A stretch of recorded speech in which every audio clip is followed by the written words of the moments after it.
হ্যাঁ, তোরা কি যেন বলছিলি? তার মানে স্বপ্নাটের গুরু তুই? তাহলে তুই আমাকে চিনতে পেরেছিস? ভাই আমি তো তোমার কোনো অন্যায় করিনি, তাহলে তুমি আমার মেয়েকে কেন কিডন্যাপ করে নিয়ে এসছো? অন্যায় অন্যায় তুই করিসনি, অন্যায় করেছে তোর বউ। মনে পড়ে সেদিনের কথা, যেদিন আমি তোকে প্রপোজ করেছিলাম, গোটা কলেজে সবার সামনে তুই আমাকে চড় মেরেছিলি।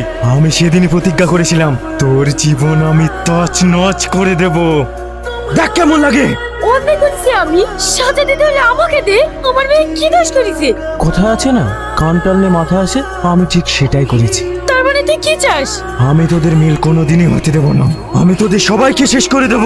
না रहेगा বাস, না বাজেগি বাঁশুরি। তুই আমার সোনার সংসার তছনছ করেছি, তুই আমার কলেজে হাত দিয়েছি।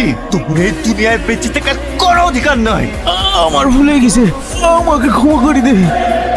তোর একটাই ক্ষমা, মৃত্যু।